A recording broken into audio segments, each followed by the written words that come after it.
Elegant on the surface, but is something slipping through the cracks? You've mastered no slurping, no shouting, no elbows on the table, but what if the biggest etiquette crimes look downright refined? Today we're lifting the curtain on 11 innocent habits that quietly sabotage your elegance. Ready to find out if you've been guilty all along? Point 1. Overusing names.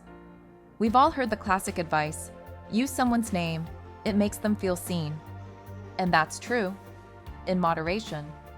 But when every sentence sounds like a customer service call, I totally agree, Angela. That's such a smart idea, Angela. Honestly, Angela, it starts to feel more like a script than a conversation. What begins as a polite gesture quickly becomes robotic. Overusing names doesn't feel personal. It feels like a sales pitch. You're not building connection anymore. You're sounding like a friendly CRM tool trying too hard to be human. True elegance isn't about pushing a name into every reply. It's about letting the moment breathe. A name used once, maybe twice, can feel warm and intentional. Beyond that, it begins to feel calculated. Elegant rule. Use names sparingly, just enough to connect, not overwhelm. Angela doesn't need to hear her name 5 times to feel valued. She just wants a genuine conversation. Point 2. Delegating the check. You're mid-conversation, the meal is winding down, and it's time to ask for the check. But instead of catching the waiter's eye yourself, you nudge your friend and whisper, "Hey, can you flag them down? I think they're looking your way." Seems harmless, right? But here's what that small moment actually says. I want something, but I don't want to be the one to ask for it. It's not dramatic, but it shifts the responsibility onto someone else. And even if it's subtle, it can feel a little dismissive. The most elegant people aren't the ones who delegate tiny tasks. They're the ones who handle them smoothly, without fuss. Catch the server's eye, give a gentle nod, or raise your hand with a polite smile. Quiet confidence speaks volumes. Elegant rule: don't delegate. Handle small moments with quiet capability. No drama, no awkwardness. Just a simple polished moment handled with grace. And that's what true elegance looks like. Point 3. Narrating your manners. Imagine you're at a beautiful dinner. The atmosphere is elegant, the conversation is flowing, and then someone says, "I always use the salad fork first. It's just proper manners." Suddenly, what felt like a natural moment now feels like a performance. And that's the problem with narrating your manners. It turns grace into a lecture. When you point out your own politeness, it doesn't come off as refined. It comes off as self-conscious.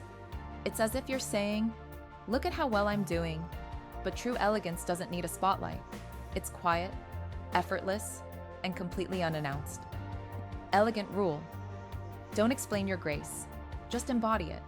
Good manners should feel invisible, not advertised. When you let your actions speak for themselves, people notice, and they remember how comfortable you made them feel. Point 4. Awkward small talk. So, still enjoying maternity leave? The silence that follows says it all. Her child is already in school.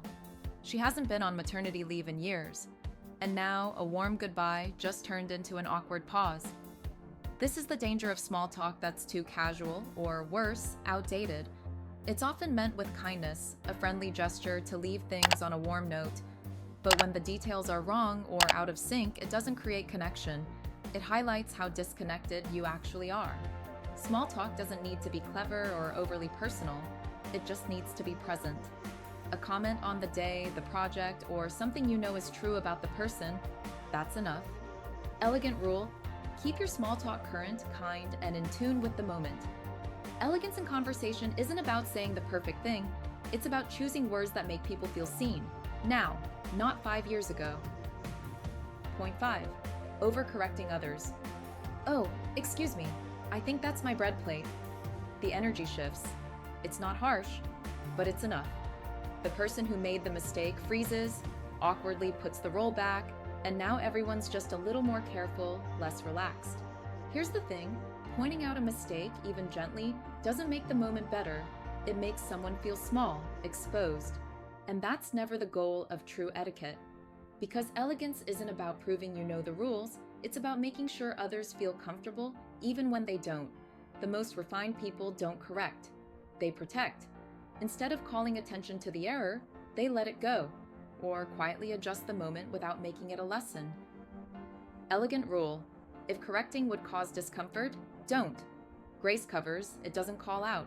It's a small moment, but those are the ones people remember. Elegance, at its heart, is making others feel at ease, even when the bread ends up on the wrong side. Point 6.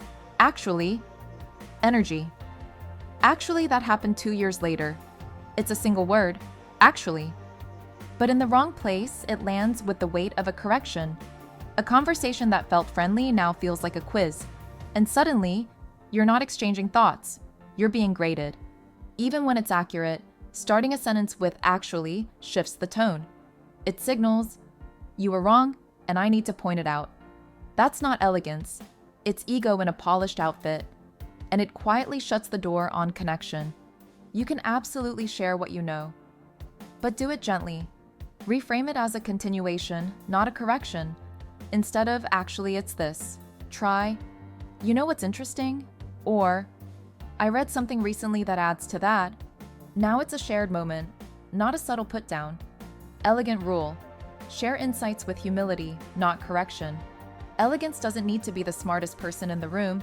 It just needs to make others feel smart for being there with you. Point 7. One-upmanship and kindness. It starts with the best intentions. You want to say thank you. You want to show appreciation. But instead of returning kindness, you upsize it. What was once a thoughtful gesture now feels like a scoreboard. This is where elegance can quietly trip. When gifts become grander and responses start to feel like upgrades, the warmth begins to fade. Suddenly, generosity feels like performance, not connection. The original act gets buried under a pile of extras. The most gracious people know this. Kindness is not a contest. It's not about outdoing, it's about honoring. When someone gives, thank them. When you give, don't expect a return. Let the moment be enough. Elegant rule: give with grace, receive with gratitude, no scoreboard needed. True elegance lives in the quiet space between giving and receiving, where the only thing being exchanged is care. Point 8. Insisting on titles. You might think you're being respectful. After all, using someone's title shows honor, right? But when someone says, "Please just call me John," and you keep calling them Dr. Smith, it's not respect anymore, it's resistance. Over-formalizing doesn't lift someone up. It quietly sets them apart. It says, "I see your title before I see you." And when that person is trying to create ease or connection, clinging to formality can feel like a polite wall.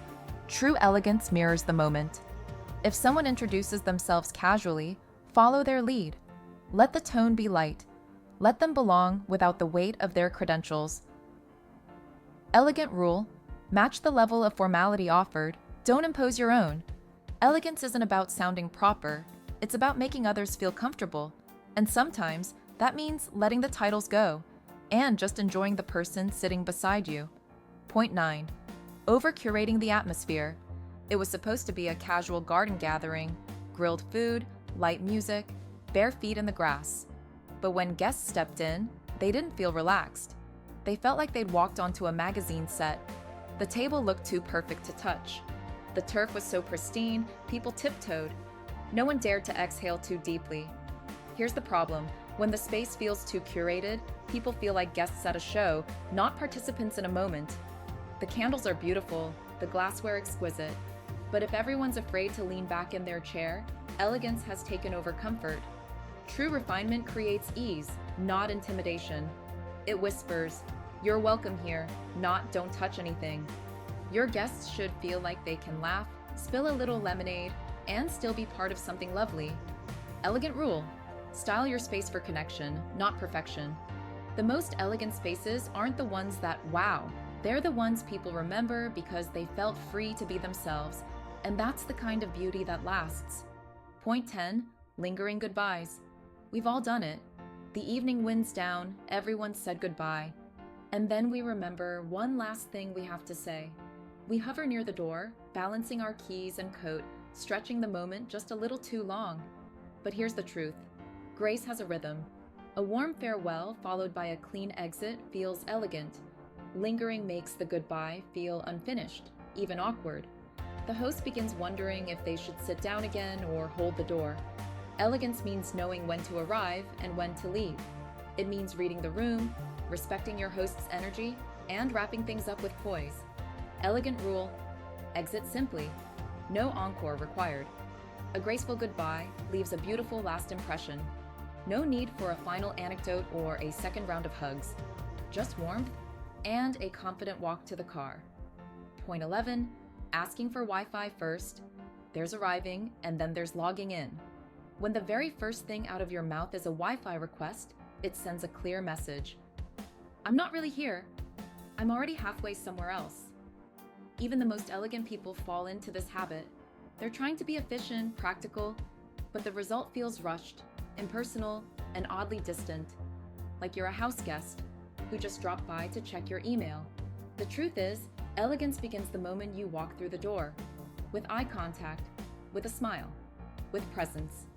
Ask for the Wi-Fi if you need it, of course, but don't let it be the first thing you share. Elegant rule: greet the room before connecting to the router. When you take the time to truly arrive, you remind everyone, including yourself, that connection begins with people, not passwords. So, be honest, which of these have you accidentally done before? Overusing someone's name? Asking for the Wi-Fi too soon? Maybe narrating your good manners out loud like you're hosting your own etiquette podcast? Here's the thing. True elegance isn't about being perfect. It's about being aware. Catching those tiny habits that might be well-intentioned, but quietly send the wrong message. I'd love to hear your thoughts. Which one surprised you the most? Drop a comment below. Your experience might just help someone else become a little more refined. And if you found this video helpful or just a little bit too relatable, give it a like, subscribe for more. Thanks for watching, and remember, it's not about being flawless. It's about being thoughtful. Stay classy. Manners is matter.